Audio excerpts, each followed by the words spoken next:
All right, there we are, folks. Hello, how are you?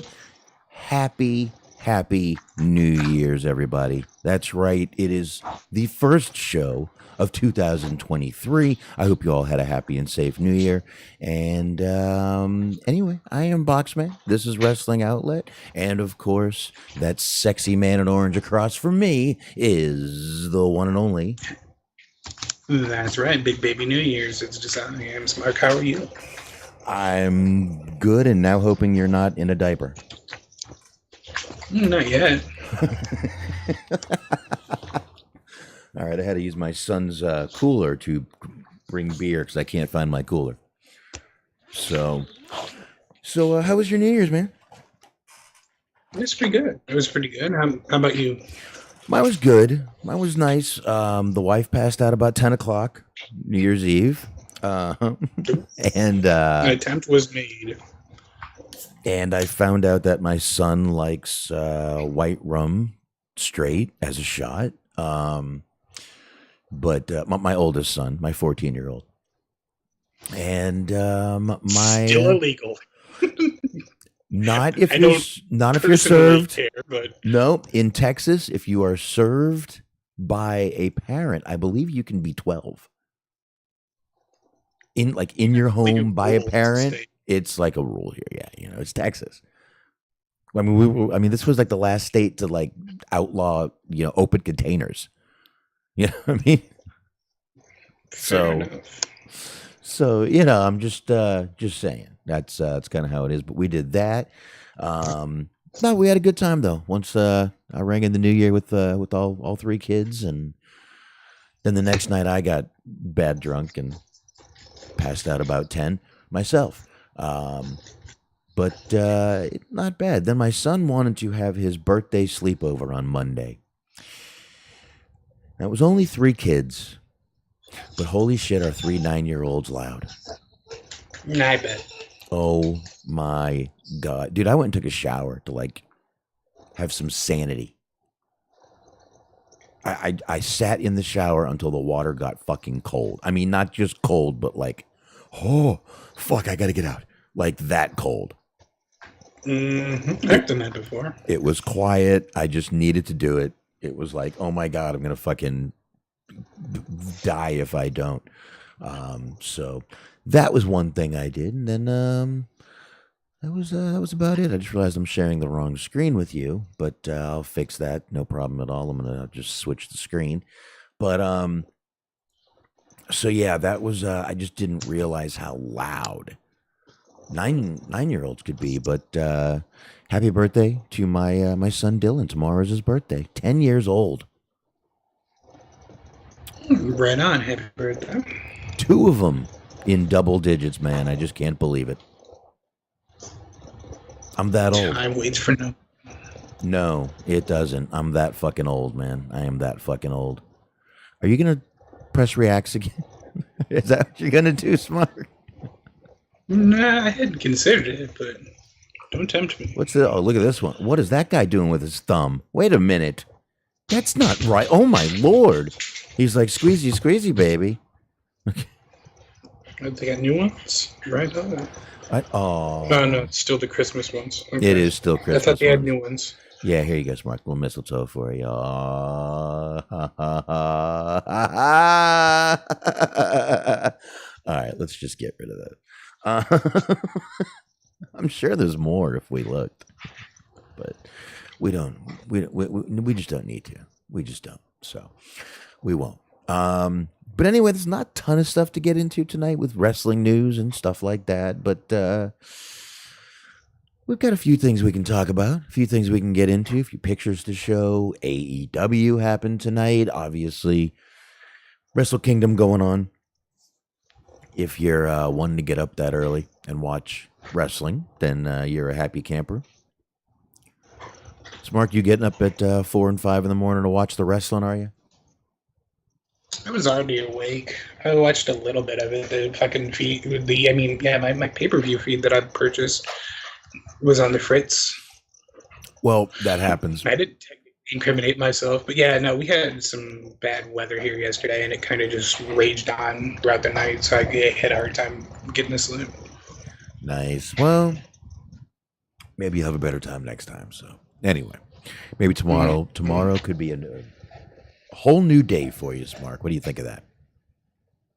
It's a new day, yes, it is. Oh yeah, a new day. Yes, it is. So let's see here. What do I got? We can get into a little something here. What do I got? What do I got? What do I got? I think that was a wrong button to hit. Sorry about that, everybody. I don't know if anything happened there. I guess we can get into real quick. I guess we can go ahead and talk about right before New Year's, December 30th, I believe it was. We had Don West pass away. Now, Don West, obviously, if you look him up online, they just call him an American pitchman, is what they describe him as. He was much more than that. He was a wrestling announcer. He was definitely a pitchman on QVC Home Shopping. I forget which one it was, but he would go out there and he would talk about the baseball card, the Martin McGuire cards, and he would get so excited. He'd be frothing almost at those things, man, and be so happy. And then we got him in Impact for a while. Fucking Jim Mittens. Yeah. Then we had him in Impact for a while. And that's obviously where Jeremy Borash got to know him. And Jeremy Borash obviously worked with him for a while and told a story. Now, obviously, Don West, only 59 years old. We had mentioned he had brain lymphoma. He was kind of doing well for a while, but that's a tough one right there to beat. But he was hoping that all of us were too. But Jeremy Borash jumped on Instagram and on Sunday and posted a nice little tribute and told a pretty funny story, which we always like to tell little stories when on the show instead of sitting here and being, all sad. So let's tell this little story that Jeremy Borash tells, and it is kind of funny. He says, and I quote, Don West loved to reference a fictional man he knew named Sam Levitas. I think that's how the name would be pronounced. Anytime someone in conversation would brag about an accomplishment, he would casually mention, as serious as can be, his friend Levitas had done something similar, but better and more impressive. If you hit a 500-foot home run, Levitas once hit a 502-footer blindfolded and hungover. Levitas one-upped everybody. And Don West knew when to drop it in. He said Don West was was one of the funniest people I've ever met and was an absolute sweetheart of a human being. Even Sam Levitas couldn't top. There will never be another. R.I.P, my friend. Pretty nice little tribute there. And I could just hear Don West. I mean, literally, you almost hear Don West telling that. Like, you say something and he's, you're like, man, I was doing like 95 on the highway, and he's like, oh, my buddy Sam was doing 120 with the cops chasing him with no shirt on. I could just hear Don West doing every bit of what Jeremy Borash just talked about. We had a little bit of Rodney Dangerfield in him, because wasn't that something Rodney Dangerfield, they get his fictional doctor, Dr. Vinny Boombots. Dr. Vinny Boombots, that's right. He had a fictional doctor, he had a fictional dentist, and everything. But you see, they gave Rodney no respect. Poor guy.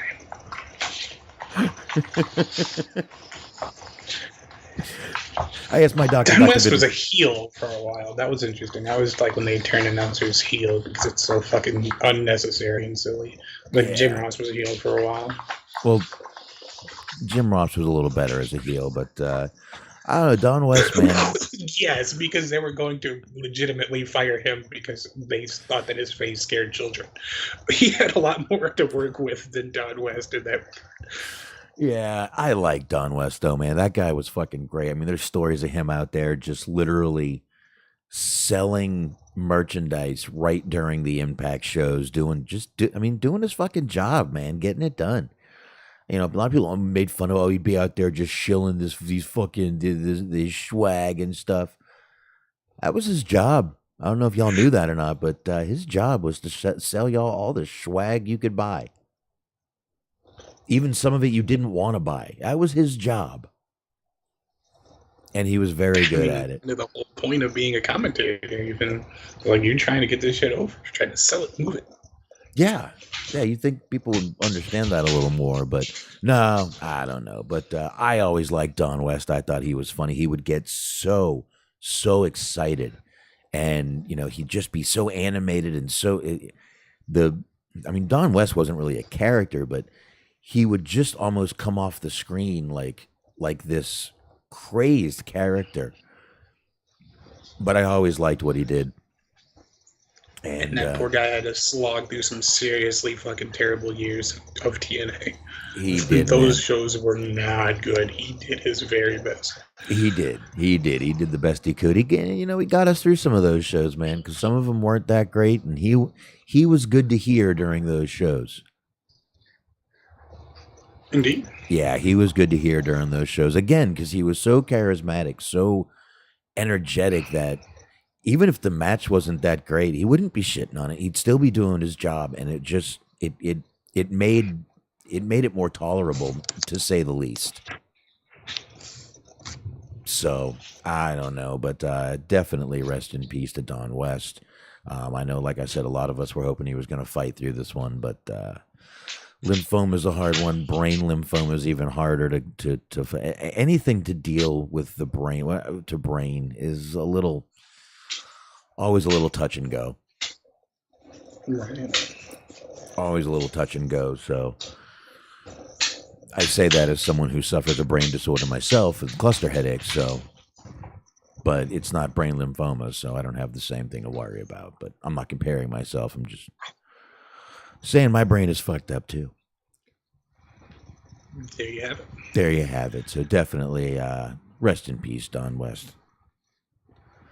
Most definitely. So, man, I'm not sure where to go from there, but I'm sure we can definitely find something to talk about after that. But I did want to start with that again. I like that little story that Jeremy Borash told, and I'd prefer to come in here, sit down, and tell y'all a nice little funny story rather than sit here and be all sad about it. So, anyhow, I guess. Well, actually, I think I have this figured out. Okay.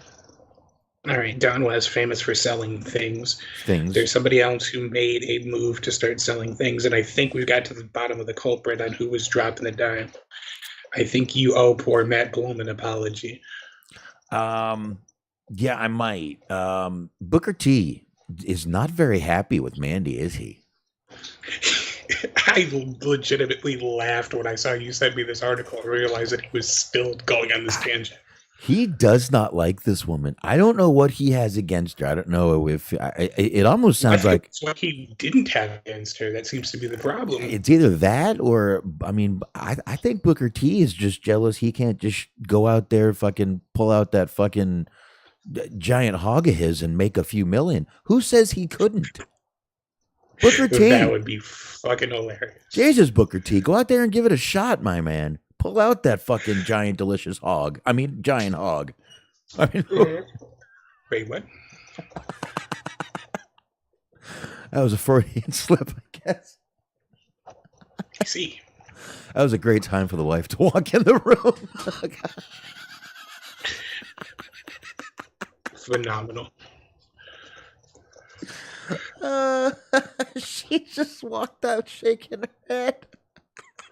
And walks out, the gif of Grandpa Simpson just walking in, walking out, grabbing the coat on the way out. I can tell you the exact thing I'm going to hear as soon as I walk out. What the fuck were you talking about? Barbecue, pulled pork. Of course, delicious hogs, exactly. Anyway, maybe Booker could do it. He might be able to. You know what, Booker? You're not going to know until you give it a try. So maybe you could do what she's doing. And, she's not exactly out there showing everything she's got. She's going to wait for that, I'm sure. whatchamacallit, that fan site she's on, Fans Only, I believe it was. No, it wasn't. I forget it the was fan time. Fan Time. I stopped because me bursting in there with like such great vigor made me kind of feel like a scumbag. Remembering things is okay. Fan Time announced that Mandy Rose has done it. She has made $1 million in the time she has left NXT, WWE, whatever you want to say there. So she has done that. And Booker T was probably the least impressed with it. Booker came right on his podcast. Bam. $1 million ain't going to take care of you for a solid year if you're living large. Mandy Rose launching a Fan Time account was the wrong decision, and I stand by that. This guy sounds like a hurt lover. Mm-hmm. I mean, either that or I'm telling you, he wants to be the guy she's taking pictures with. Don't blame him there, but I think we're gonna have to do some mediation here. We're gonna have to reach out to Stevie Ray, get them in a room together. Yeah, that'll go over well. Mm-hmm. That'll go over well. But okay. The woman just made $1 million in a month. How long would that have taken her to make an NXT Booker? Tell me how long that would have taken, Booker. And she made it in a month. A month she did it. Because if there's anything more sustainable than doing OnlyFans, it is being a female professional wrestler. She's got a long career ahead of her that way. How's Mickie James doing over there in Impact? Yeah, I mean, and she's not. I mean, she's getting a little racy, but not showing much more than women have shown just on NXT and WWE television in over the years. So, I mean, it's not exactly that different. So, I don't know, man. Booker T just sounds like a really like a little like a sour Stan over there. Yeah, that's the funny thing is it's not going to last forever. It doesn't fucking need to. It needs to last for another year or two at this projected rate. I mean, at this point, he might just come out and say, "Yeah, you eventually that shit's going to all start hanging down to your knees. Then what are you going to do? Come back to wrestling?" I'm not going to keep. Good. It's look, eventually I'm going to stop paying for it. So, just that well's going to run dry after a while. What did you say, Booker? When my subscription ran out, what? It's oh, gotcha, busted. Hey, I wouldn't blame him. I wouldn't blame him one bit. Not one bit. But, yeah, so Booker T not happy. He says he stands by his decision, which it's fine. You can stand by your decision. And I get that you think she made the wrong decision, but who says she's living large? Okay, a picture was taken of her with a Lamborghini or a Rolls Royce or something. Isn't her boyfriend some famous dude too, though? That she's taking these pictures with? He's something. I don't know who the fuck he is, but Booker T is a very... She's not fucking the guy that works at Target, so one can assume. No, I don't think she is. I don't think so. But I guess you never know, right? But yeah, Booker T not happy that she is out there. Booker T not happy she's making $1 million. Now, Smark, there's someone else who takes some really good pictures that I want to show you this. We've talked a lot. Okay, but I will say, okay, that you raised the bar pretty high when you surprised me with the Teddy Hart tweets. This is a pretty high bar itself. So what we're going to do here is someone else has taken some pretty nice pictures too, who usually does take some pretty good pictures. Now, Smark, we've talked cartoons on here before. I've said before I was a Hanna-Barbera guy with Scooby-Doo. Were you Scooby-Doo fan? It was on when I was a kid. I wasn't a super big Scooby-Doo fan. All right, but I mean, come on, Freddie Prinze Jr., Freddie, all those guys, I mean, movies come out, But anyway, I've always been a kind of a fan of Velma and parodies of Velma, and Ty Mello as Velma. There it is. You okay, Smart? Ruh-roh. Ruh-roh is right. This is a great picture. She has an ample bottom. But I just thought I would show this picture since she posted it and I decided to screenshot it. I'll keep that one along for the show. Raggy. But anyway, yeah, I just thought I'd show you that real quick, Smark. That was just kind of a little something I threw in. Man, what a missed opportunity. Like, if you think about it, like, because they did a couple of Scooby-Doo, like, movies, like, tie-in collaborations to WWE. Mm-hmm. How amazing would it have been if they unmasked somebody in a Sting mask and it was still just Sting? Oh, I thought you were going to say, imagine if this would have been in the movie. I'd be like, I would have watched the movie. Actually, my kids have those movies. That too? My kids have those movies, the Scooby-Doo WWE and the Jetsons WWE. I think there might be a Flintstones too. I think there is. Yeah, there is. I think they have all three. I think they have all three of them. So, but I just thought I'd throw that picture out there just to do it, let you know that picture was out there. If you needed to ever use it for anything. I see. Anyway, we'll just leave that right there. But I got one we can get into real quick, and then we'll kind of move on a little bit. Now, this was I liked this one, Smark. I think you probably know which article I'm going with here, but I'm not the biggest Bret Hart fan in the world. It seems that neither is Eric Bischoff. Eric Bischoff on his podcast, 83 Weeks, was talking to Conrad about some rumor and innuendo. And Eric Bischoff just started off a conversation out of nowhere by saying, let me ask you something, Conrad. Do you ever get tired of listening to Bret complain? Because I know I do. I think the most insulting thing he ever said was in his autobiography when he wrote, when I signed with WCW in 1997, I really thought things were going to be better for me from then on. But I was sadly mistaken. Shut up. For the love of God, Bret. Shut up. We did everything we could to accommodate you, but you still complained every single day.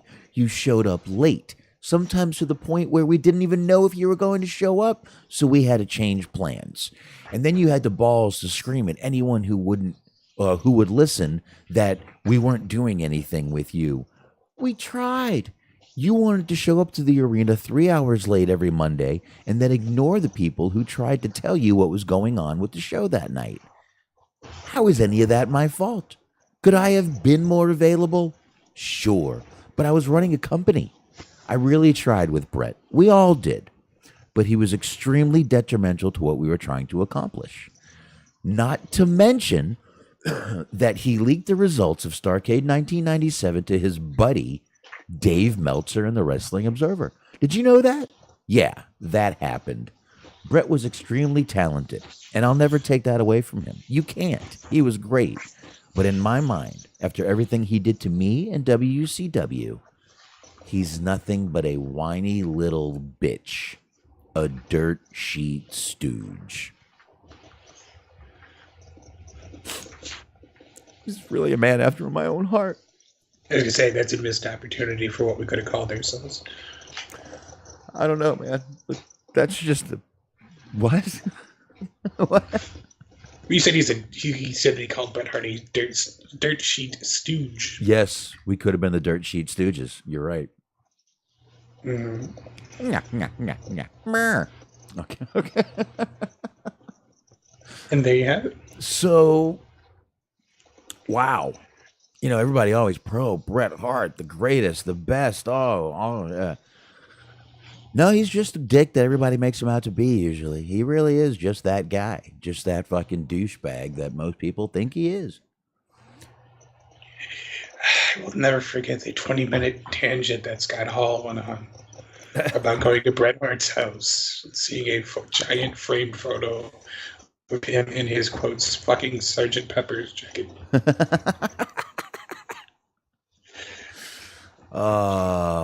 Miss Scott Hall already, and it hasn't even been a whole year, I don't think.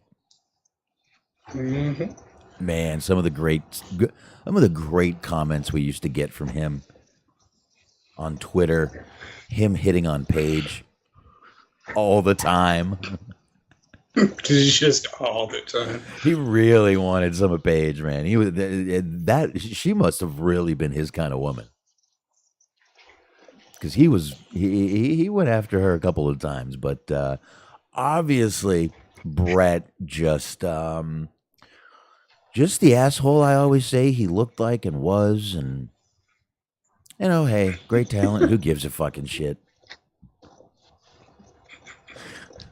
Who cares? The floor is yours. This is fucking talent, my friend. This can make you $1 million in a month. What can you do, Bret Hart?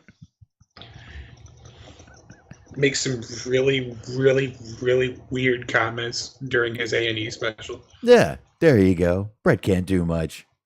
No, I swear, if I remember right, he was like, he really appreciated his mom. Yeah. That whole fucking family is weird. Yeah. Because speaking of local entrepreneurs, Natalia's sister has a site. And I swear to God, I can send you the photo. There is a photo taken where, there's a camera in the room, or not a camera, a mirror. Mm-hmm. And you can see that the person that's holding the camera is Natalia. And I was just like, oh, that is just fucking seedy and disgusting. And kind of hot at the same time. Yes. I mean, there's a lot to work with there. Stephen Butler. Yeah. There's layers. Oh, yeah. And Stephen Butler in the chat says that Bret was kind to me when I met him. Autographed my copy of his autobiography and took a pic with me. It was a thrill to meet him. I have heard he's pretty nice to the fans, which I get. I mean, those technically are the people that, buy your stuff and, watch the show, and that's different. But I don't know. It just seemed like his backstage stories are just what Eric said, a whiny little dirt sheet stooge. I never met him, but I did. I had a boss who bragged about having met him. Mm-hmm. On one of the first times I've ever interacted with that boss, and just I couldn't help myself. I just sarcastically popped off with, "Did he give you his sunglasses?" And he looked at me just like, "No." And I was like, "The commercials." Don't you fucking brag to me about meeting Bret Hart and then fucking act like I'm a nerd when I'm like, oh, did he give you his memorabilia as a fucking joke? So let me guess, you told him you were a wrestling fan. He tried to bond with you as your boss, no? I don't even know why he mentioned meeting Bret Hart. He just one day out of the blue said, I met Bret Hart once. And I said, did he give you his sunglasses? And the conversation was over. That was it. That was one of the last few times I've talked to that man. Oh, shit. That's funny. He was the kitchen manager. There was different managers. Mm-hmm. And he was the kitchen manager. Nobody really liked him because he never really did anything. And I liked him the most because he never really did anything. So he never bothered me at all. So he didn't bitch at anyone else who didn't do anything, is what you're saying? Mm-hmm. I got you, sir. I got you. I do. All right, let me get Let's get one more out of the way here, Smark, and then we'll start flipping back and forth. Obviously, there's a couple of big things that did happen this weekend. Like I said, we've got that wonderful show, Wrestle Kingdom, going on, and one of the big things was that, oh my God, Sasha's gonna be there. Sasha's gonna be there. Now, no one knew what she was coming in for, but she 100% did show up. Now, we all know she was going to be a free agent come January 1st. And all anyone could say was literally January 1st, like 9 a.m. She's still on the site. She's still on the site. Y'all motherfuckers know what a holiday is? Anyone? I do love the idea of somebody just feverishly hitting refresh over and over and over and over and over again on the WWE website. That's what they were doing. I guarantee it. Just sitting there, go take a piss, come back, refresh. Just refreshing all fucking night. Like they're trying to buy a fucking PlayStation on fucking, eBay or something. Yeah. The old eBay ninjas that would outbid you by 3 pennies. Oh, God, I'm fucking tired. Sorry, man. Those kids, we didn't sleep at all fucking Monday night. They were up 3 hours of sleep today, so I feel you. Well, they were up till 5, and I have to get up at 6. What does that tell you? Yeah, I got about an hour of sleep, and I really didn't catch up last night. Me and the wife finished the liquor last night, so it has to be done. Indeed. So we did that, but Sasha did, or I'm sorry, Mercedes Moné did show up out there in some sort of garb and Dennis Rodman colored hair. You've cracked the fucking code. I did? Well, yes, because this has been wildly divisive. And I would like to know what you think about it, but I have seen so many people say that they fucking hated the haircut. I actually really enjoy the haircut, and I didn't know why. And then you just said Dennis Rodman, and I was like, oh, okay. Oh, there you go, yeah. I believe it or not, I actually watched 2 Dennis Rodman movies yesterday. I can actually totally believe that. There are a few things that I would believe more. I watched Double Team and Simon Says, the one with him and Dane Cook and John Panette and all those guys. Mm-hmm. And I really believe Simon Says is Double Team 2. If you really watch it, it is. It stays true to the continuity of the Double Team universe. I think it does, but this is a little better picture of her hair. I don't care. It's her hair, not mine. Well, why am I going to worry about her hair? That's been one of the things I've seen just people, that's one of the few things I've seen people talking about. It's like that has been a hot button issue. Well, the hot button issue I see is her belly button looks beautiful right there. She's looking great. She was already slim, but she is toned up a bit and looks great. I don't care. Her hair can be yellow, blue, green. I don't care. She's a beautiful, talented girl, and that's all that matters. She's making a comeback. We haven't seen her in a long time, and she, made a comeback. She's going to be having a match, I believe, February 18th. Let's see, what did that say? February 18th at Battle in the Valley in San Jose, California. But she did come in with Kairi Sane, who is the women's champion over there for the is it the IWGP Women's Champion? It is. It's a new belt, so it's kind of hard to keep up with. And Sasha's legs look a little thicker. Look at that. Yeah, the New Japan cameramen are doing her some favors. I'm not saying that she doesn't naturally look good, but I kind of devoutly wish that every female wrestler was videoed by the New Japan camera crew. I don't know, but she looks like she got some booty in that picture. That's that gif. That was a good one. But yeah, she came in. She was being all nice, and then she took out Kairi Sane and held up the title. But went over very well. Whether people were talking about her hair or not, what went over very well was the fact that she was all over every outlet for wrestling. Well, I mean, there's two things about that. A, they're launching a new division, which if they actually intend on making it stick and making it matter, you're going to need big stars. And whether you like it or not, that's one of the biggest possible stars you could get. Oh, yeah. Especially the ones that are available, that is the top star.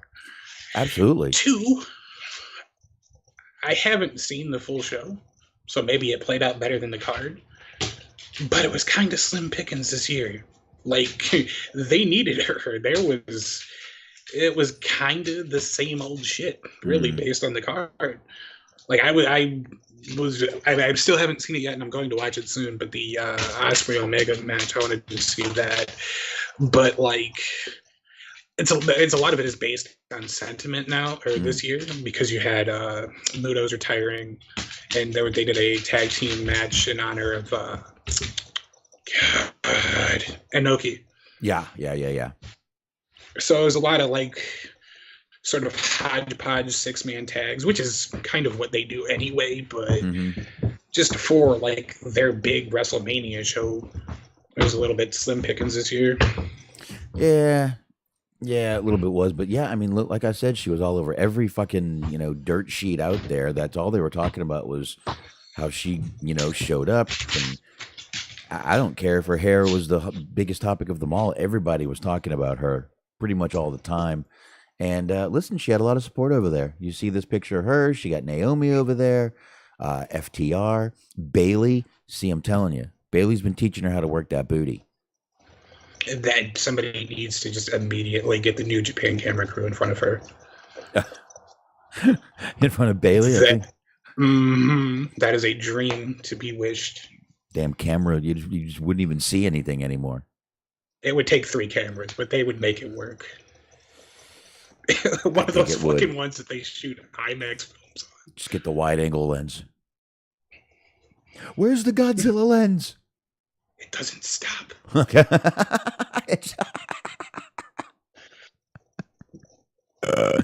It's like Godzilla's tail. It's huge. Okay. Yeah. But listen, like I said, man, I guess we're gonna see what happens. But she's coming to San Jose, California, February 18th for a match. I don't know if that's going to be her first match. I would think that since she announced it, that's probably going to be her first match back. Yeah, you would think so. I would think so. I wouldn't think even some little company is going to pick her up before that match goes off. I would think that's going to be the main thing. So, yep. So, all right, Smark, you got a couple there. Why don't you go ahead and jump into one of those? Sure.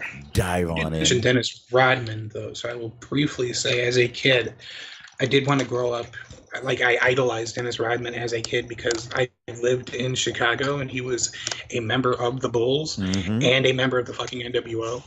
So I thought that he was literally because he did everything that me as a fucking 7-year-old child wanted to do. And then time went on, things changed a little bit. They put out that documentary about Michael Jordan, and like everybody complained about how fucking terrible it was to play for Michael Jordan because of how hard he was on his teammates. Everybody except for Dennis Rodman. Dennis Rodman was just like, yeah, fucking, he was kind of a dick sometimes. So anyways, I was in, fucking filming Nitro with Carmen Electra, and yeah, he didn't care. Yeah, it was just like, what are you gonna do? You gonna fucking question my work ethic? I give no fuck about that. I'm being paid anyway. And I mean, even in what was the movie, the Double Team with Von Damme, he made fun of his basketball career like 4 times in that movie. Made fun of not showing up for practice. They tried to make a shot, he missed it, and a couple times he made fun of his all this shit that was going on with him, and made light of all those situations. So, yeah, I mean, it is a life lesson to be learned there because I watched a documentary about him, and he was basically just so stressed out early on in his NBA run that he almost killed himself, and then he just stopped giving a fuck, and nobody had more fun. Probably. So, that's lesson to be learned. Probably when he started doing those movies. But the dumbest part of that Double Team movie is when they were jumping out of a plane, and instead of a parachute, he invented a giant basketball for them to land in. That's fucking awesome. I need to watch this movie. You know what?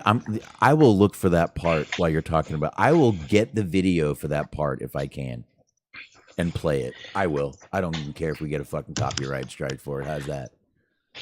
There you have it. All right. Okay, so all the stalling for time was I did pull something up here. Another hero of mine, sort of the Sasha Banks of their time, another big appearance. John Laurinaitis is back in the scene. John Laurinaitis' first appearance since being released from WWE has been announced. Bobby Fulton revealed on Wednesday that Laurinaitis will take part in an event through Big Time Collectibles over WrestleMania weekend in Los Angeles. Fulton wrote, Johnny Ace Laurinaitis will be making his first ever WrestleMania weekend in LA, courtesy of Big Time Collectibles. More info coming soon. So there you go. There's more here a little bit. Laurinaitis was released from WWE sometime in the first week, August 2022. His departure followed allegations made in Wall Street Journal story that accused him and Vince McMahon of misconduct. I vaguely remember this. Laurinaitis was also the subject of a subsequent investigation by the WWE Board of Directors, where he was made the scapegoat. Into several hush money agreements, including one from former employee who alleged they had a sexual relationship with both men. WWE hired Laurinaitis as a road agent in 2001.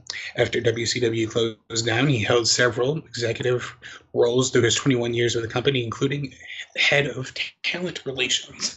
So there you go. Old Johnny Ace is back. Don't you fret. There you go. Man, I can't find the goddamn scene. I can't find the fucking scene. I almost want to have my wife bring in the movie so I could show you the scene. God, I hope so bad that some wrestling company has to bring him out again. Like, just imagine fucking Johnny Ace and GCW. I don't know doing what. I have no idea, but I just want him on there.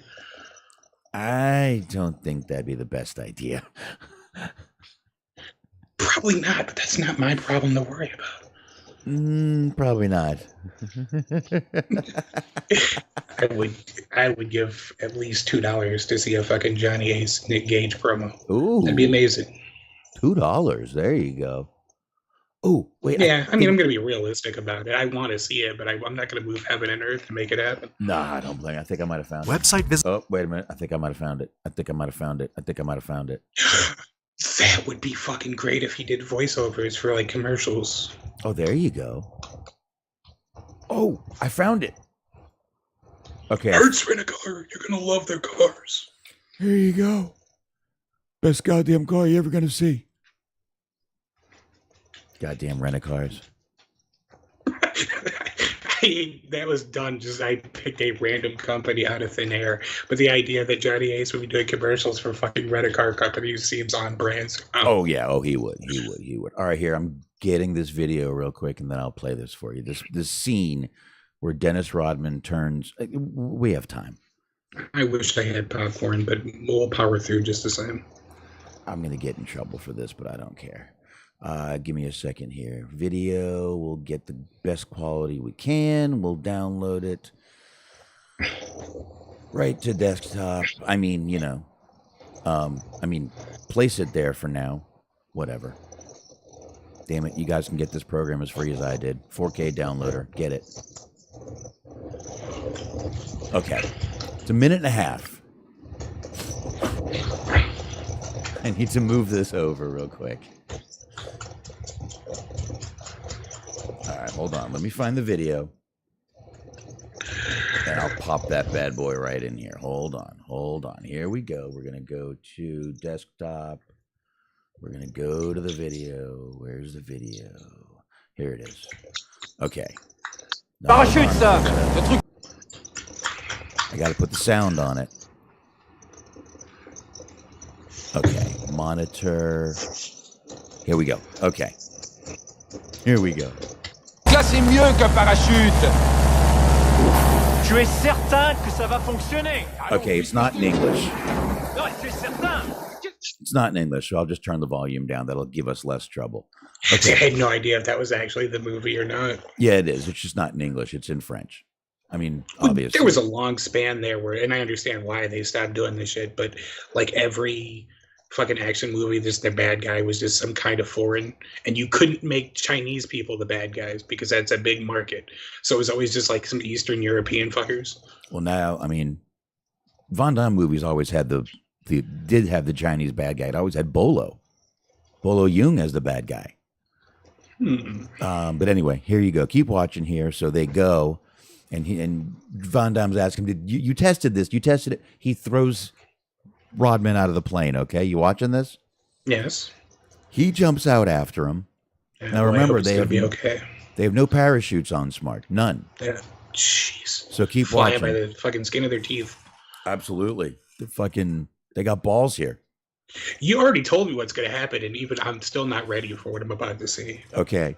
So finally, he's like, "Give me a hand," and they're going to it. "Hey, Christopher Kane, here you go. Hold on." Okay, so here, look at this. A fucking giant basketball. Amazing. And the fact that it's not even basketball colored is even funnier.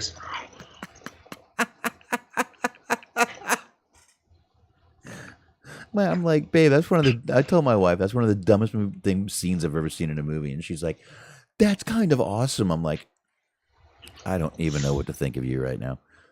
It actually is kind of, because like you said, it could have just been a regular ass parachute. It could have been a parachute that looked like a basket, and not in a literal sense, but like was painted like a basketball. Mm-hmm. No. They fucking landed into a basketball. Yeah, they literally did. So, there's that. So, poor John Laurinaitis though. Just I don't think anybody's gonna pick him up. By the way, Smart. I think he's never count the old man out. I mean, unless they're looking for a Super Dave Osborne sound-alike, he could definitely do that. So, there's one thing he can do.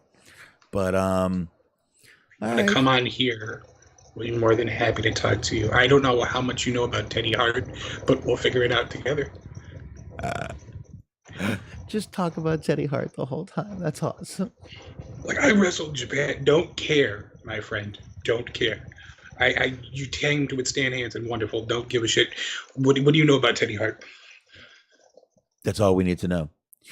Mm-hmm. If you have any low-key stories, I would also appreciate those, but I would doubt that part. And speaking of Japan, one more thing did happen in Japan, Smark. And Indeed. New IWGP United States Champion Kenny Omega defeated Will Ospreay to become the new IWGP United States Heavyweight Champion. So there you go. I did want to see this. I haven't gotten to see this, so I can't comment too much. But I bet it was a fucking phenomenal match. I hope I didn't just ruin that for you. Oh, no. I saw it in the rundown. I figure. Dirk says he doesn't want to know about Teddy Hart. Yes, you do. Yes, you do.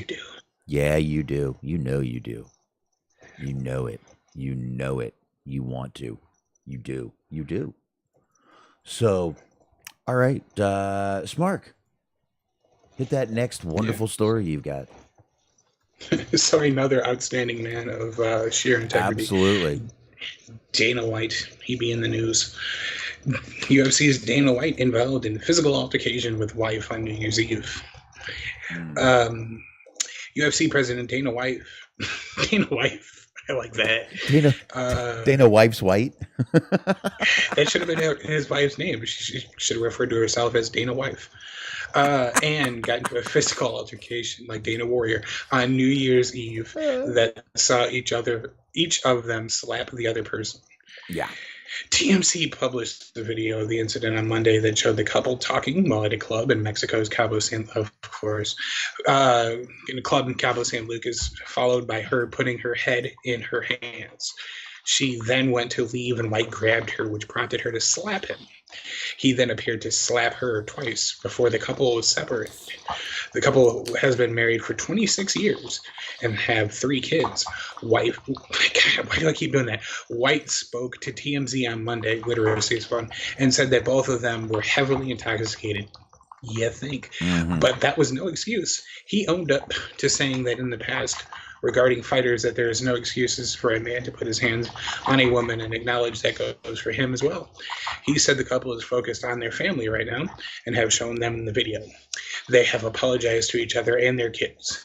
He said physical violence has never happened before between them. He's not sure why it happened on New Year's Eve. The couple remains on vacation in Mexico.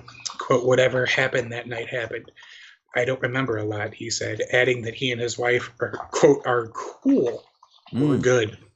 That's a great way to talk about your marriage. Things are just going peachy fucking keen.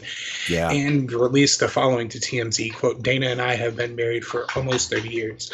To say that this is out of character for him is an understatement. Nothing like this has ever happened before. Unfortunately, we were both drinking too much on New Year's Eve. Things got out of control on both sides. We've talked this through as a family and apologized to each other. I just hope people will respect our privacy for the sake of our kids. As of now, Endeavor, the UFC parent company, nor UFC itself, has made a public comment about the matter. Which I don't blame them for. I wouldn't comment on it either. Anything you say here, you can't defend anybody. So I would stick with no comment myself.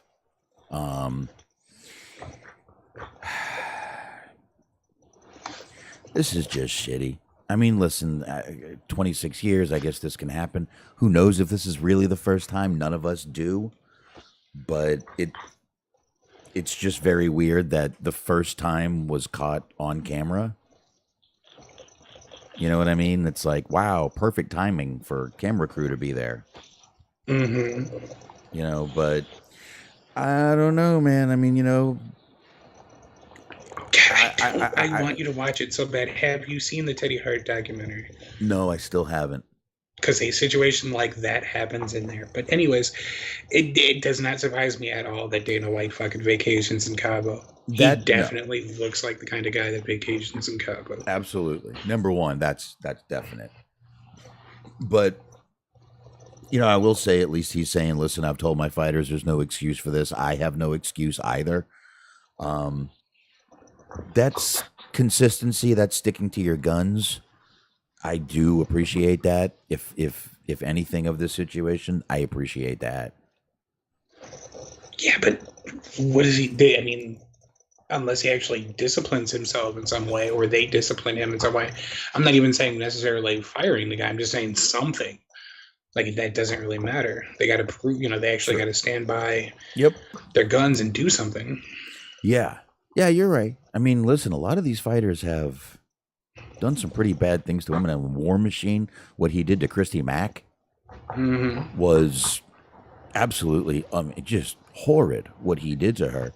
And I mean, it's pretty, you know, it's violent guys sometimes do violent things. I mean, Dana White runs a pretty violent company. I mean, you know, it's mutual combat, but it's still violence. You know what I mean? Mm-hmm. So, I don't know, man. It's a shitty situation, but... And apparently, if you're a big MMA fan, you guys are just having a fucking banner week. Because on The Observer, F4W Online, Phil Baroni got arrested and is allegedly being accused of murdering his wife. Who? Not wife, girlfriend. He was also in Mexico.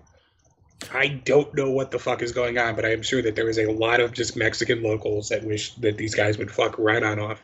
I understand that they have much bigger problems to worry about. Yeah. But, yeah. Phil Baroni. Phony Baroni.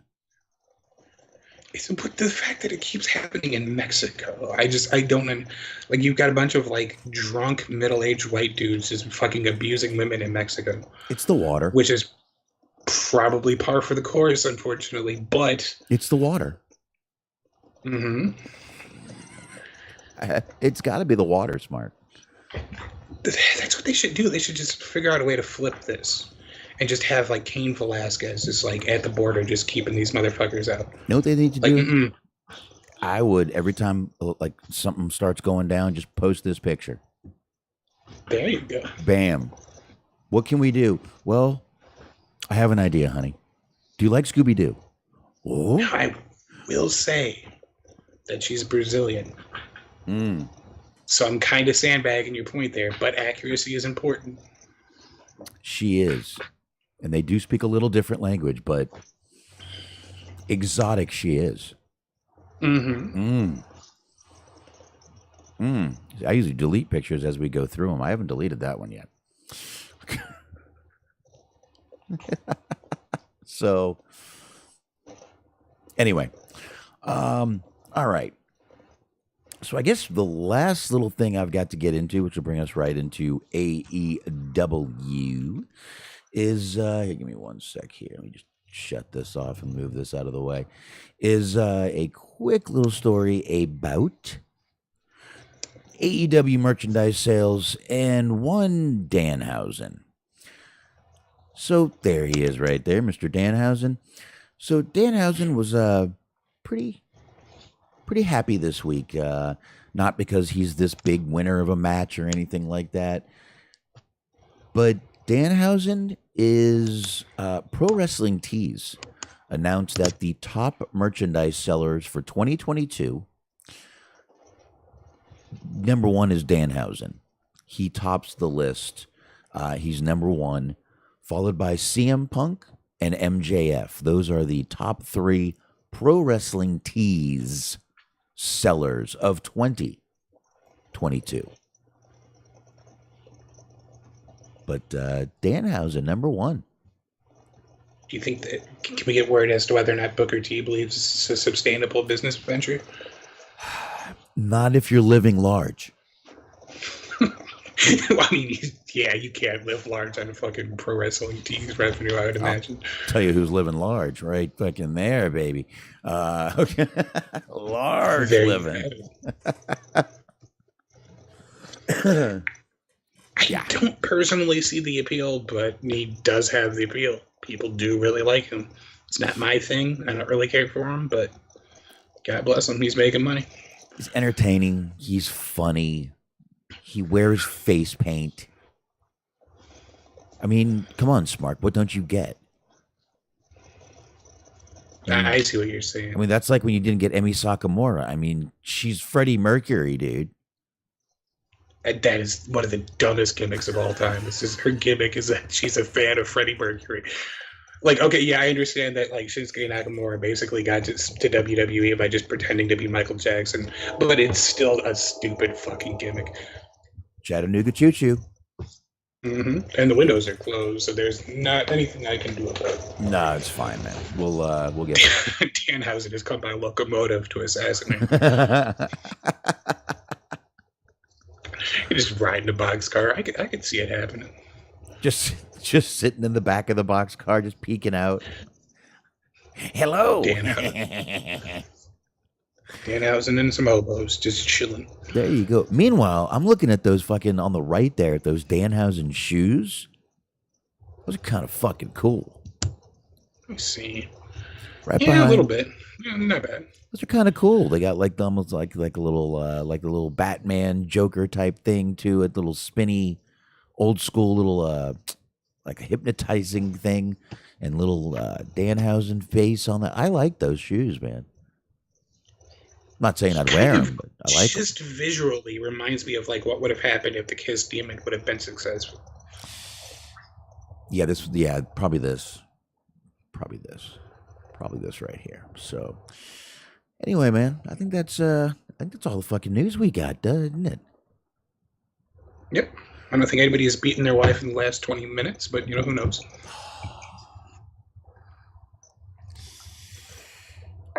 I'll refresh the Observer. If I see the words fucking Velveteen Dream, I'm gonna halt everything.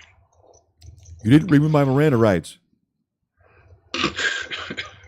No, we're good. No, Velveteen's having himself a silent night. Read me my Miranda rights. I need my Miranda rights. You know, by the way, I just want to let everyone know, if a cop has not read you your Miranda rights, the dumbest thing you can do is remind them to read you your fucking Miranda rights. Excuse me, sir, you're not doing your job properly. That is like literally, if they're not doing it, shut the fuck up and tell your attorney. That's what you do. You don't tell them to, by the way, don't forget to read me my Miranda rights. Don't forget. Okay. Jesus. Just lightly tase me a little. It's like, don't forget to charge me as I leave here. Don't forget to charge me as I leave here. My God. Jeez, that's like that actually happens quite a bit when I'm at the grocery store, and I just sort of flip a coin as to whether or not I told them they forgot some shit. Sometimes I do, because bad karma can follow that. I don't know why, but it seems to. Because every time it's always, okay, dog food and water are in the cart. And then at the end, it's like, sometimes they remember, sometimes they don't. It's like, well. I once got a free case of beer like that. They just forgot to do it. And I got home and I'm like, oh shit. Then another time, I left my beer in the cart, right? This was in Florida. Now, I lived behind this Winn-Dixie, so they knew me pretty well. The manager knew me pretty well. I was always there. So I left the beer on the bottom of the cart when I took the cart out, and I just went home. Well, I realized I forgot the beer. I went back. I told the manager, and he said, well, go get another one. So I went back. I got another one. As I'm walking out, I see my cart. The beer is still underneath. I didn't take the other 12-pack back. So I had 2 12-packs of bottles all to myself. Nice. That's what I did. Call me wrong. I was young and I needed the beer. So there you go. I also drove a motorcycle for both of them. Nice. I had them both stacked in between my legs driving back to my house on a motorcycle. Oh, by the way, if anybody's listening that has dogs, I could have stopped if anybody's listening. There's a fucking dog food shortage, apparently. There was literally just one fucking bag at the store. Ooh. That wasn't for puppies. It was the only one for adult dogs, and it was like way heavier than the one I would normally get for my dogs. So, wow. Heads up, there's all kinds of weird fucking supply chain shortages and shit going on right now. Yeah, that's not good at all. My dog's running out of food. I'm gonna have to go to some stores and check that out. Now, the only good thing is where I live, we have all these feed stores and stuff. They all carry dog food. Not cheap. Not cheap. You're not going to pay, like fucking. You're not going to get Walmart brand dog food there. But they have some pretty good dog. They have some pretty good dog food though. So, because I can't give him. My dog gains weight very quick because he's half pug, half Boston Terrier. But the pug in him gains weight. Poor dog eats cake and it just goes right to his hips. Don't we all have that problem? Actually, it goes right in his belly. He gets this like he looks like a fucking what am I thinking here? Like a root beer barrel, a whiskey barrel. My grandfather has the same problem. Like his entire life he's been like just 120 pounds. But he eats like shit, so he just has like this nice little fucking pooch just hanging. Little grandpa beer gut. Oh, I definitely have the dad beer gut going. Mm-hmm. I do drink a lot of beer. Cheers to beer drinkers. Cheers to you all. So, I guess on that note, we can move right into AEW tonight, which I thought was a pretty damn good show. See, they've done a little bit of changes in their colors. They were saying the new set was coming out. We see a little bit of change. You got the red, the blue. They kind of got that electric blue, Smark. That's the same blue we used to use in our little electric border there. Yeah, very nice. Same blue we used to use there, and pretty good stuff I see there, man. Not bad at all. But yeah. So I guess we'll get into AEW a little bit. Not a ton to talk about in AEW, but I thought it was a pretty damn good show overall tonight. Smark, what'd you think of it? Yeah, I thought it was pretty good. They rolled out the new set, like you were saying, and it seems like it's been better than it has been in the past. It seems like they were actually trying to move forward and actually put on a good show for the beginning of the year. And definitely cheers to Noe. Me and Noe kicked ass getting that fucking warehouse moved last week and this week. Fuck yes, dude. Cheers to you, sir. Absolutely, Noe. Big cheers to you, buddy. Right here. Whether they know it or not, it was me and you who got that shit moved. He was unloading. I was loading. He loaded a couple of trucks too. 11 truckloads we got moved over the past few days during a holiday. Wasn't easy, man. We got it done. So yeah, man. It wasn't easy, but we definitely got it done. We were doing it all up till yesterday, actually. All last week and yesterday. So we're finally out of there, though. So, but anyway, man, let's get to this show, this AEW show here, and let's see what's going on here. AEW kicked off right away. Right off the bat, they didn't waste no motherfucking time, no promos, no bullshit. Bam. Right there. Chris Jericho and Ricky Starks was the first match. They didn't waste no time with this shit. So I think we started off with a pretty good match this show. Man, I'll tell you, I have definitely done a 180 on Ricky Starks since he was in NWA. You know that. I used to call the guy 10 pounds of fucking generic in a 5-pound bag. He was just bursting with just generic to me. And then here, I've seen a completely different side of him. And, I mean, I still think he's a little cheesy, the little pose he does and shit like that. I think is a little fucking cheesy, a little goofy, but whatever. I mean, a lot of wrestling is cheesy and goofy, so I'm not making fun of it. Yeah. So, but I mean, that's what wrestling is. It's been littered with fucking I know lame taunts and poses. I mean, it's a little bit better to be doing the Ricky Starks thing, or to be doing the Randy Orton pose than walking around telling people to suck it, how I grew up as a kid. So I think we've made a little bit of progress, a step in the right direction. I guess a little bit. I guess a tiny bit of progress we've made over the years, but I do got to say, man, you got Menard and Parker. Jericho Appreciation Side. They're down there at ringside, doing their thing. But those two guys, man, they're hilarious. Yeah, even Parker was jumping up and down like a goddamn maniac tonight, and I thought it was fucking hilarious. Those guys, they're fucking hilarious. But at one point, you get Parker. He jumps up on the apron, distracting Aubrey Edwards. And I do have one question, Smart. Okay. Who the fuck put on Aubrey Edwards' makeup tonight, and where was the mirror? It was that they fucking hired somebody from WWE to do it. It looked like they hired a fucking... There was a while there where they... Oh, go ahead. No, it looked like they hired a fucking alien to do it. Her eyes were bright green, dude. It was weird. I don't think I got a picture of it. I didn't. It scared me too much. No, I'll pull it up. There you go. See if you can get one. But Parker jumped up on the rope, and Matt Menard, because Aubrey was distracted, hits Ricky Starks in the head with, I guess it looked like a hammer. I didn't really see what it was, I got to be honest. But Aubrey's doing the little, lift the hand. And Ricky Starks fucking starts doing the fist pump. And I'm like, are you fucking kidding? Nope, they weren't fucking kidding.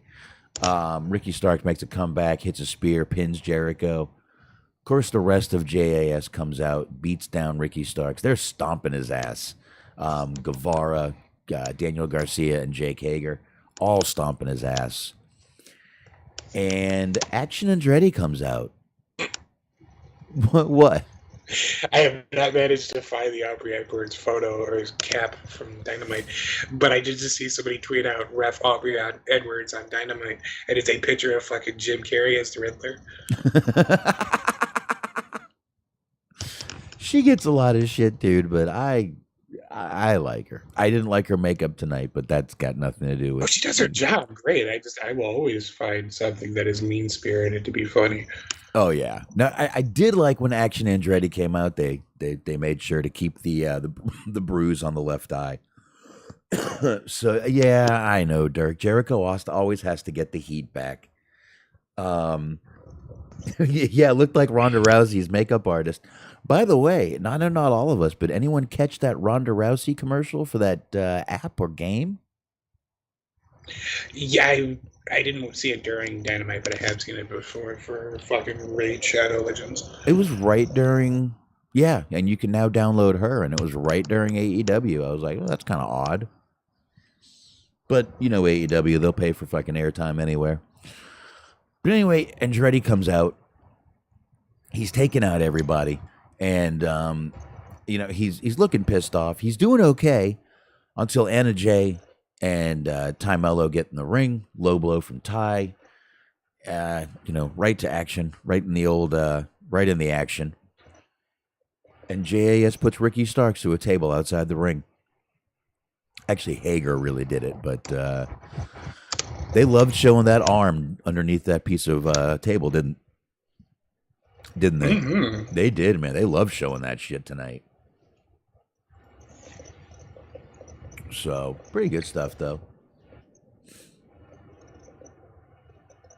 Anyway, I'll keep going. I'm sorry I got lost there looking at something. I was reading for a second. I don't know why I was doing that. So we get Tony Schiavone. We get an update on Adam Page. Page said he's not good to go this week, but next week it's going to be him and Moxley, and they're going to fight, and he's going to knock Moxley's dick in the dirt.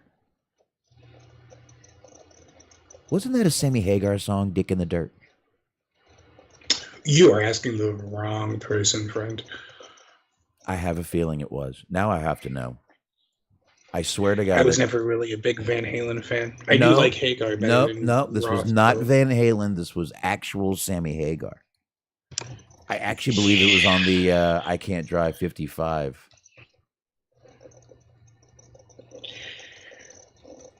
What's fucking hilarious about that? We'll go on a little detour here. Yep, it is. There's a on Sirius XM. He talks about what led him to name the song or come up with I Can't Drive 50, but it is exactly what you fucking think it is. But it still takes 20 minutes for the story to come out. Oh, of course it does. Of course it does. Now, it was a song by Sammy Hagar, Dick in the Dirt. Let's see. I know this guy named Richard. He's my redneck friend. He does everything the hard way, you see. Rich don't like to bend. He went out for a haircut, got himself a little trim, got hooked up with a beautician, and she set out to do him. She knocked Dick in the dirt. He said that it didn't hurt one bit. No, she knocked his dick in the dirt. I guess at least it's not Dick in the Dirk. That'd be unfortunate for Dirk. No, but there you go. That sounded so much, and based probably on the way he sounded like an AC/DC song. Probably was written by them. Yeah, probably. He's like, we can't do anything with this. We'll fucking give it to Sammy Hagar. Yeah, he'll just scream. He'll belt it out. That'll be fine. But yeah, there you go. That's what he said. He was going to knock Moxley's dick in the dirt. And right then and there, Moxley, his music hits. He comes out. They give a little stare down to each other. Here you go, right there. Little stare down to each other, and then they kind of get in the ring, and they get in the ring. They're already in the ring, and they start going back and forth. Of course, Moxley's mic breaks. He picks up another one. It breaks. And the crowd starts chanting, "We can't hear you," with the mic breaking. And then Moxley cuts the what I am dubbing the Chumbawamba promo of the I get knocked down, but I get up again promo. I thought you were going to say he just yells out loud. It's always the same thing every week. Just use your imagination. No, he always talks about how he gets knocked down, but he gets up again. Mm-hmm. So, passing the night away. All right. Anyway, this is this is what we're gonna call this promo from now on. The I get knocked down, but I get up again promo. And Hangman tells him, "Look, I'm not mad at you knocked me out. I'm mad because you wouldn't let me speak and you made a joke. What are you, some kind of meanie head?"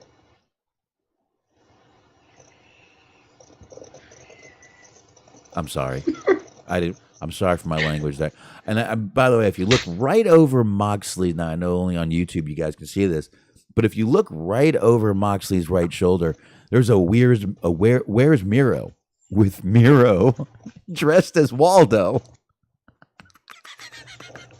Phenomenal. I actually was thinking a lot about that during the Jeff Jarrett segment.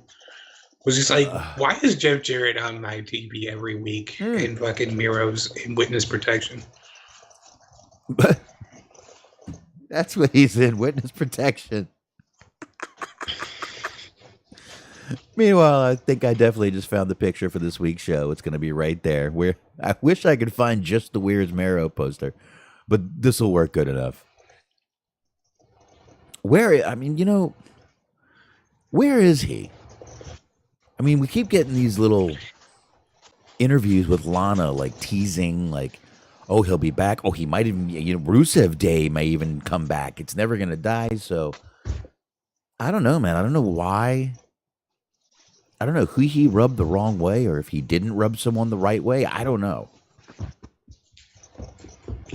I have no clue. I keep hoping secretly that eventually, the fact that they're not using either of them is going to lead to a fucking Miro Kingston tag team, and it's probably never going to happen. But that's what I want. See, Dirk, I saw the same thing. Miro was offered this storyline and said no. So, but did you ever think? I mean, it could have been that bad. Yes, I mean, okay. To be fair, this guy said yes to dyeing his hair platinum blonde and getting into a feud with somebody because they broke an arcade system. Yep. Yeah. I mean, maybe he just wants better for himself. And yes, SBC, we actually kicked off the show talking about Don West. Definitely rest in peace, Don West. It's not that I don't believe that Miro was offered something. I believe he was offered something pretty shitty. That's what I believe. I believe for him, like Smark was saying, this guy's taken some pretty bad fucking projects on and made the best of them. Dude, this guy was cucked in WWE, and you don't and you don't think he would take a storyline here? I don't think I totally believe. I don't believe all of that. I believe that if he was offered something, it was bad enough to where he said, "Hey, no."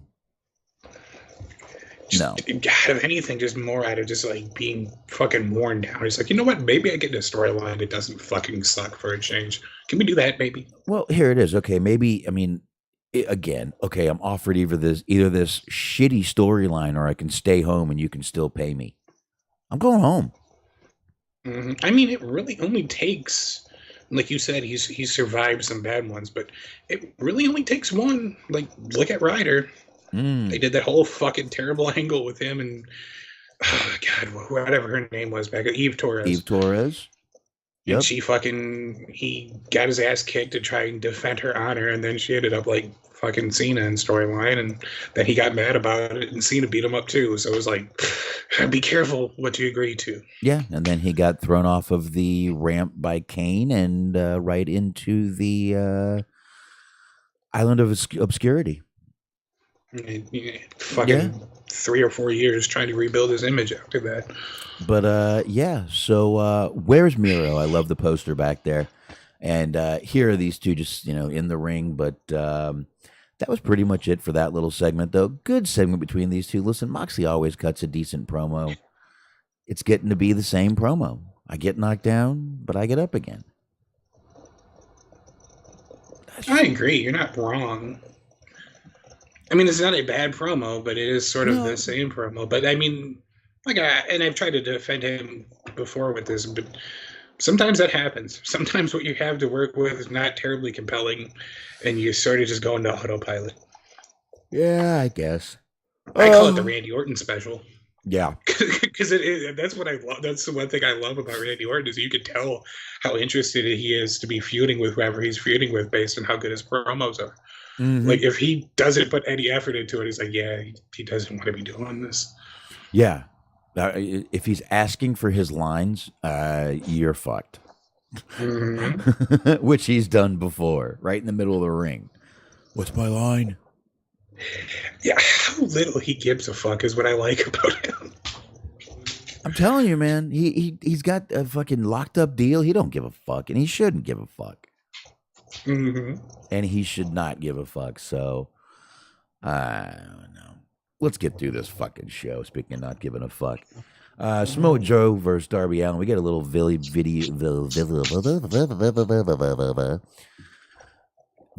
package is what we get for this. We get a little video package. Actually, I thought this was a pretty good video package for these guys.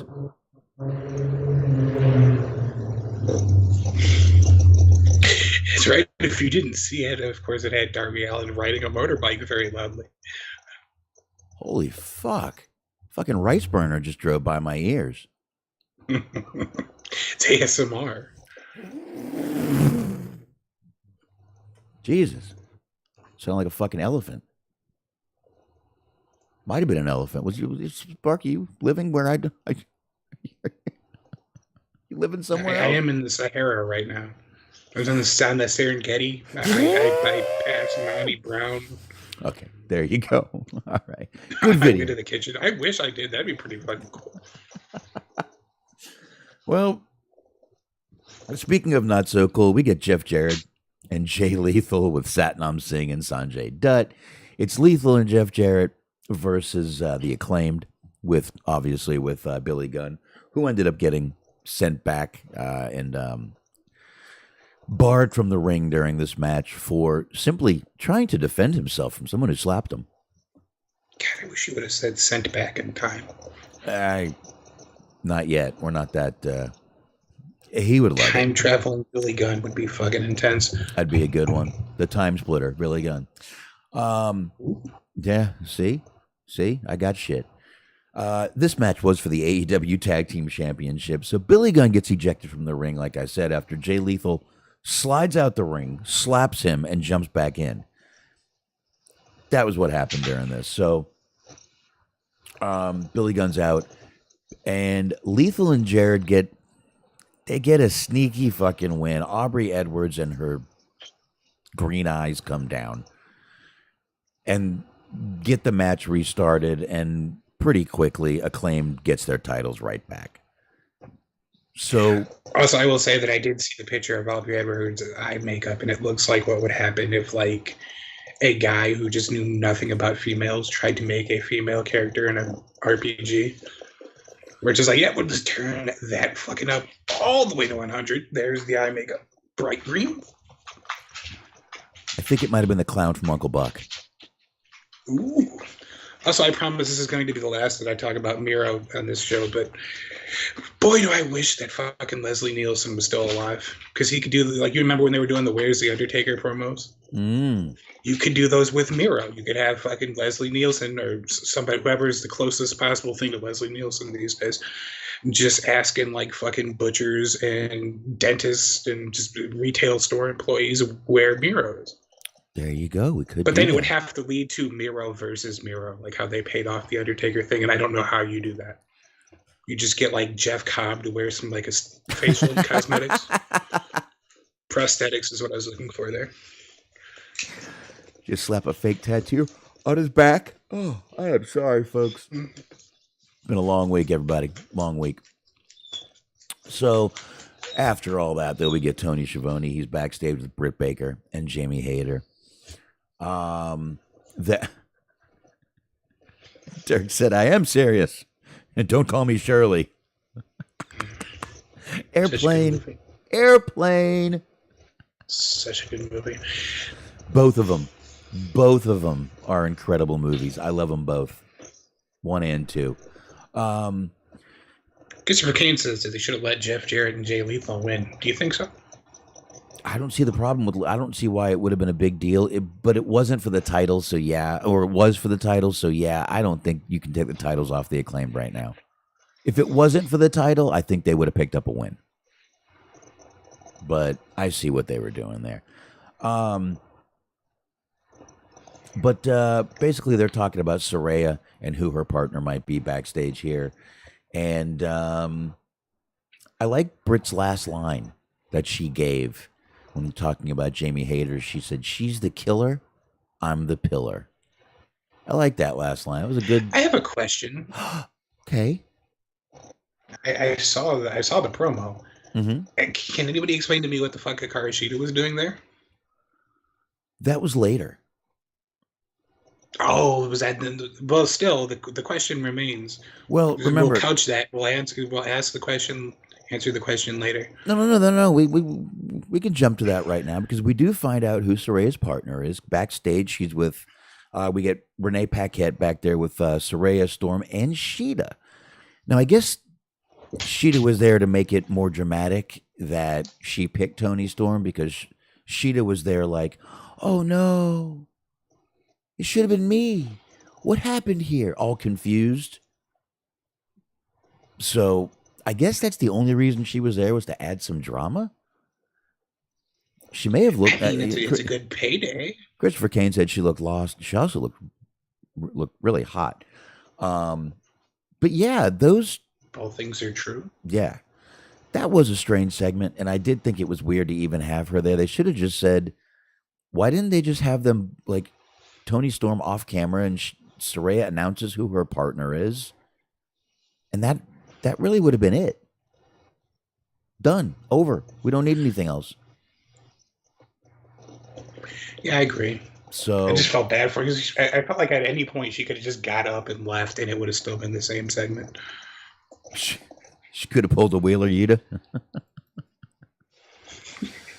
That would have actually been great. Is like you get like a close up on like Toni Storm or Jamie Hayter, and then you fucking just pull like you pan out and like Sheeta's just sitting there eating it like a cheeseburger. Like I don't know why I'm here. Fuck this shit. Or she walks away and Yuta's just sitting there and goes, I get it. Oh, they should like form an on-air partnership, and it would be the saddest fucking thing, but it would still be great. It could be. Well, speaking of what could be great, also, oh my god, calling somebody the female Wheeler Yuta is one of the cruelest things that you could do to somebody. That's not what I was doing. I didn't say that. I didn't do that. Well, it was what was implied. It's still just a terrible, terrible thing to say about somebody. I wasn't even implying. Although she had a better promo. She actually is. She didn't say anything, and yet she still said more. I don't know how that happened. I don't either. But anyway, speaking of California, which we were talking about San Jose with Mercedes Moné, Jungle Boy then announces that he's got a match that he wants, but he's going to be teaming up for one night only, he said, with Hook. That's right, for a match next week in California against the Firm. So there you go, folks. Jungle Boy and the Hook. So there you go. You got the you got all the Jungle Boys out there and the Hookers. Mm-hmm. All your favorite Disney franchises are there. You got Hook, you got Jungle Boy. This could get dirty. Anyway, let's get to this this little match we had here, which I didn't think was going to be a long match. I don't think anybody expected it to be. This Bryan Danielson versus Tony Nese match. The crowd loving Danielson here, obviously. He's basically a hometown guy here. Brian wins pretty quick. They even went on to say, like, before the match started, that was the arena that he announced that he was going to have to retire the first time before he came back. Oh, that's right. Wow, oh my God, that's right. I forgot they even said that. But after the match, which I said was pretty quick, Bryan getting the win. He says, "Oh, it's great to be home," and that he's feeling a little froggy, Smark. Little froggy. And he calls out MJF. Now, I think we all knew that MJF wasn't going to accept a match like this. But they did cut some good promos on each other. And to sum it up, the beginning of the promo, MJF said Bryan had an ugly mother. Bryan called MJF's mother a whore. I'm paraphrasing, but I think I've got the essence. Essentially. I think I've got the true essence of the promo there. Your mother's ugly. Your mother's a whore. Your mother's into bestiality, but your mother fucked thousands of men. It's like, all right, come on, guys. Also, it is important to mention that Tony Nese got the jobber entrance. I'm not even a Tony Nese fan, but I saw that. Oh, man, poor guy. Like, he was already in the ring. Everybody went fucking batshit for Danielson, and then they just, like, throw the lights up, and there's Tony Nese. Right where he right where he should have been. That's where he was. You're the ring wrong, waiting. But I still just, ooh. Yeah, but it was good stuff between these two guys here. MJF tells Bryan, well, you got to become the number one contender in order to get a match with me. You got to win every week until February 8th, and you can get a match at Revolution. Right after that, MJF decided to tell some girl to shut up, called her a fat skank. Bryan says, I so badly wish that Danielson would have been like, are you talking to me?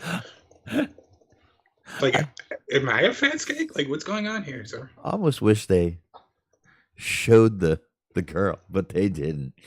But anyway, Bryan says, sure, but I get to pick the stipulation for the match. And it's going to be a 1 hour Iron Man match, and MJF accepts. So Bryan rips on him, just says, I'm going to fucking expose you. And I thought this was actually one of the better segments on the show. And it barely had any fucking wrestling. We've reached the point now where mentioning Eric Bischoff on TV gets you the same heat as mentioning Jim Cornette on TV. Wow. Because MJF did that shit too. Because he was like, yeah, everybody says that you're fucking bunch of fat dorks say that you're the best wrestler in the world. But you know who says I'm the best wrestler in the world? Fucking Disco Inferno. I was like, oh, you are wonderful. He said Disco Inferno, Eric Bischoff, and Jim Cornette. And they do. They all do think he's one of the best. So, I wouldn't. Anything Disco told me, I would have to check. If Disco Inferno told me it was, Wednesday, I would double check my calendar. Mm-hmm. It's like a Russian nesting doll of like assholes that I could not care less about their opinions. There you go. That's a good one. I like that one right there. But there you go. We get MJF and Daniel Bryan, or Bryan Danielson. I think that's going to be a good one right there, I think. Yeah. There's almost no way it can't be good, this match. So it's a good call too, because like you want to be able to put him in there with somebody who the crowd's not going to turn on. Right. And I feel like he's probably one of your best options. Yeah, probably, because they're going to definitely cheer for Bryan, especially, against MJF. So I think that was a good idea too. I like it. So good shit going down right there. And let's see here. Swerve comes out with Parker and the Illustrated Man. I don't know what else to call him. They don't have a name for him yet. The group is called the Mogul Affiliates. And it's Swerve versus AR Fox, which a very flippy, high-flying match, but a very good match too. I thought this was a really good match. Definitely in my wheelhouse of just two real fucking athletic guys just doing as many flips as possible. I don't care what anyone says. That's good watching for me. I thought it was a great match. I had zero fucking issues with it. Those two put on a fucking great match, I thought. Good little, a bit of a kind of an aerial match, but a damn good match at that. So ain't gonna hear me bitch about it. Oh, by the by, somebody who also does a lot of flippy shit that you don't like. You know who's in New Japan now? You know who was on the Wrestle Kingdom card, I believe? Who? Lio Rush. Have fun with that. Oh, good. Way to go. Good. Stay over there. Like I said, slim pickings this year. Stay over there. Piss off some Yakuza, please.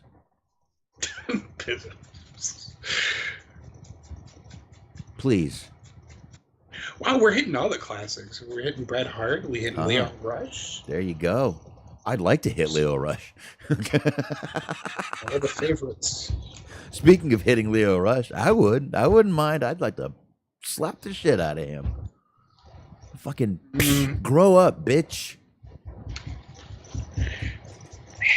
I still think you're a good guy, Mr. Rush. Every time you do that, he fucking does something for you to not be able to defend him. Watch it, Smart. Yeah, I know. It's kind of a fun challenge. It's like, all right, what are you going to do next? I know. You literally just challenge him to fuck up. He's going to watch. Next week, we're going to be on here like, Smart, God damn it, what did you do? Lio Rush retired again. Okay. I mean, his well-being is not in my interest. But he's at least not in Velveteen Dream territory where, like, I literally just had to stop defending him. It's like, dude, there's nothing. I'm all out. You're not paying me to do this. I've got nothing. Well, I mean, what school did you go to? Whichever one Clarence Mason went to. Anywho. So we get the guns coming out, Smark, and they've got the FTR or FTRIP up on the screen there. And they're talking about FTR is gone. Basically, this was a funeral / eulogy for FTR. They even did a moment of silence. And they even trolled us with FTR's music. Now, we saw before FTR, we know they're over in Japan. They actually lost, I believe they lost the titles over there. So we know FTR is in Japan. They're not going to get back here for a fucking Wednesday night Dynamite from Japan. So they were just trolling us. These guys are becoming better heels as they keep coming out there on their own. They're becoming annoying heels, which I'm starting to like them. They look like annoying motherfuckers. Finding their own voice. They are, and I mean they're looking more annoying, which is even better. So, all right. But I thought this was a funny segment. It was a kind of a cool segment. So, after that, though, we get Jade Cargill. She comes out. And it's her and Red Velvet versus Kara Hogan and Sky Blue. I didn't see some of this match. When I came back, Jade Cargill was just about to tag Red Velvet. Jade was kind of bitching at Red Velvet, and Red Velvet jumped off the mat. The rest of what I saw in this match was a little weird. You get Kiera Hogan sitting there at one point just waiting and like waving at Jade to kick her. It was just one spot that was just a little over choreographed that I saw, but I didn't see the whole match. So anything I missed? I mean, not really. It was like there was redeeming qualities, and then that happened. It was kind of a so-so match, and then like what you just explained happened. Oh, okay. Well, there you go. They keep doing this, and I don't know why. They keep putting like the women's match at that 9:30 spot, or like the hour and a half spot. I guess for those who are just making time stones non-specific. Well, they were the co-main event. If you think about it, they were. Yeah, it's true, I guess. Yeah, I mean, next up is the main event match with Samoa Joe, Darby Allin. Really cool intro for Darby here, I thought. And we get Nick Wayne in the crowd, Smark. Yep, he's under contract with them. Yep, young Nick Wayne. Joe comes down and pretty much immediately goes after him. which gives Darby a chance to go out of the ring and go after Joe with the skateboard. Gets Joe up to the rampway. Darby, of course, goes in the back, comes out with a ladder. Not a little short, like 6-foot ladder, like a 15-foot fucking ladder. And he doesn't go to the middle. He doesn't go 3/4. He goes to the tippy top of like the ladder, like where it says "Do not stand," not a step. He's up there. The ladder is shaking when he's up there, and I'm like, oh my God, this guy's gonna fucking die.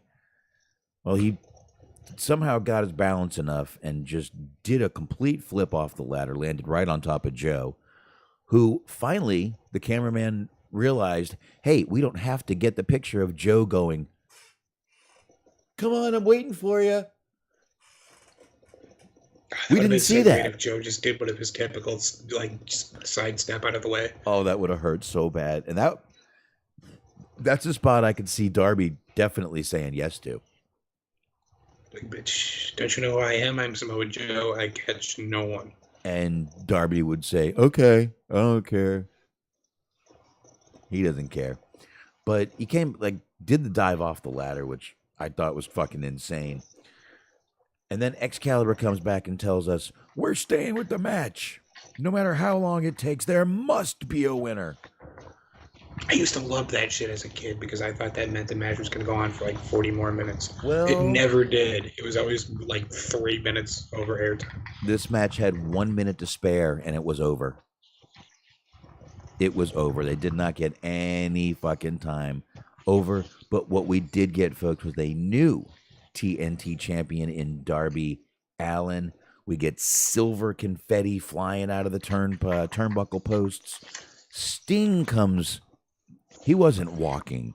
Sting was power walking to the ring with this happy look on his face. Now, Smark, I don't know about you, but the more Sting was happy, the more I just kept thinking, I know this is just probably the wrestling fan in me, but I kept going, he's going to hit Darby.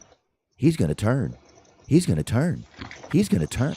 I kept thinking it was going to happen. I don't know why, but it felt like a good time to do it.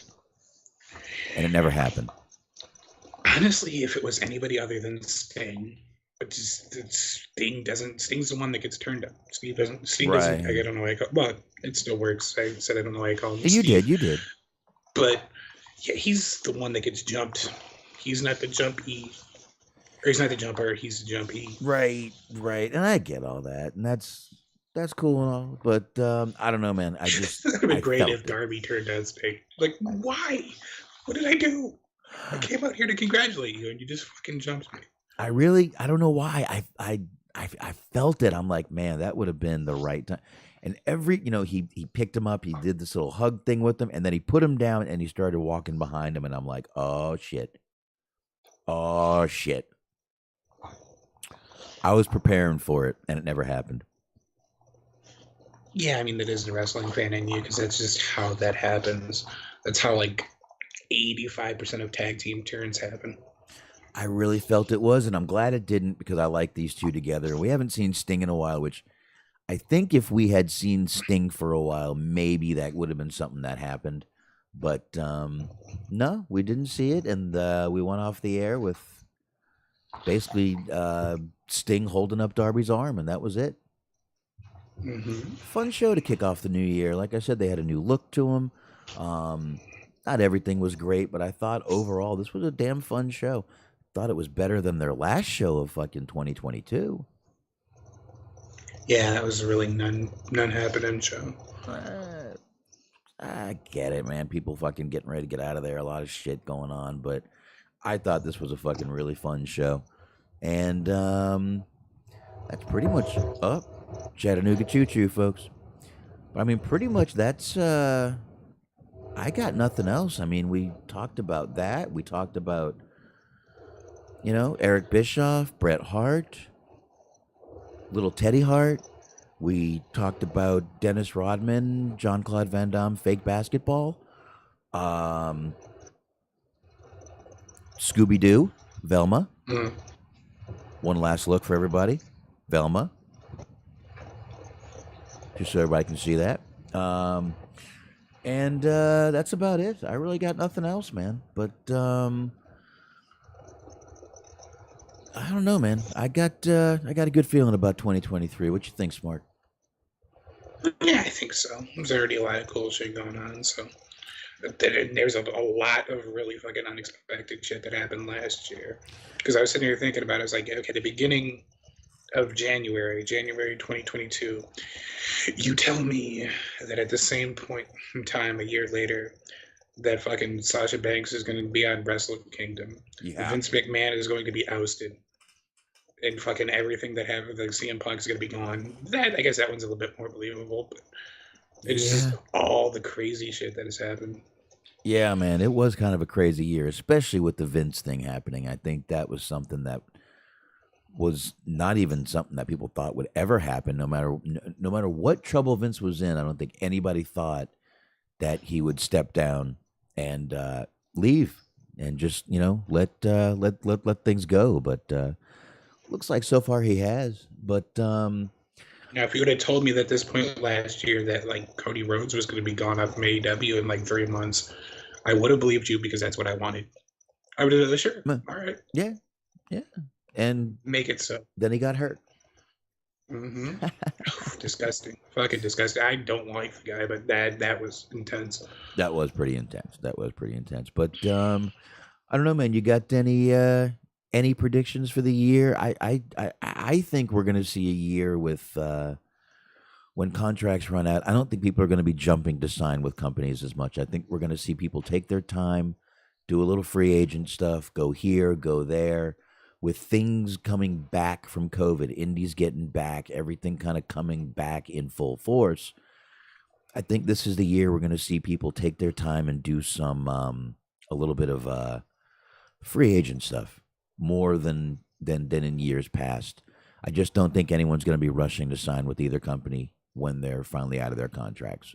My opinion, my little prediction. I don't know if it makes sense, but that's what I feel. Jeff Jarrett's going to win a title this year in AEW, which seems like it's not that outlandish of a prediction, but still, we're talking this is 2023 and Jeff Jarrett. It's fucking wild that he's on TV every week. Yeah, it is. It is, man. I wouldn't doubt if by the end of 2023 he's back in WWE doing something backstage.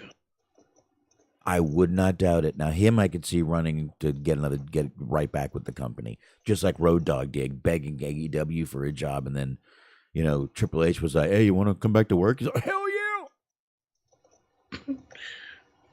hell yeah, baby!" Jeff Jarrett will do anything for that dollar. I love the man. Yep, I could see Jeff Jarrett being back in WWE by the end of this year. I could definitely see that, and I don't know, man. I think we're. Right now, we're looking at a pretty good year. It's kicking off good, and like you said, we got Sasha Banks over there in Japan. We got Kenny Omega winning titles back in Japan again, which he wasn't on very good terms with them for a while, if you remember the way he left and went to AEW. Mm-hmm. So obviously, Kenny Omega back on good terms with them. Looks like some good things happening, and it's only the 4th. Well, the 5th in most places. So, it's only January 4th and 5th, and so plenty of time left for things to happen, develop, and I guess we'll just see how it goes from here, man. Indeed. And it's Mark. If you got nothing else, I guess we can wrap this motherfucker up. We're good. Let's go. Well, then you better tell them where the fuck they can find you, other than here, my man. That's right. Mondays, 8:30 p.m. Middleman Podcast Network on the Mixler machine, Mixler.com. It is Cheese on Sports. Cheese, G-Wiz, May, Matt, and Luke Birch, as well as Mojo. We talk the UFC. We talk the NFL, NBA, NHL, just wherever and whatever. If it involves a ball, we got you covered. So check us out. There you go, folks. If you need your ball fix, you know where to go. Right there to Cheese on Sports. That's right. There you go, folks. And on that note, thank you guys. Thank you guys for everyone who tuned in last year, who's going to tune in this year, who's downloading anything, anyway. I definitely appreciate it. And I'm not speaking for Smark, but I know he thinks he's an appreciative kind of guy. So I know he does. Absolutely. There you go. So there you go, folks. And as Dirk just said, take your drunk ass home. And I'll make sure that's in the download for everybody to start listening to a little more. I've been trying to make sure it's in there, so I'll try this week too. Anyway, folks, thank you and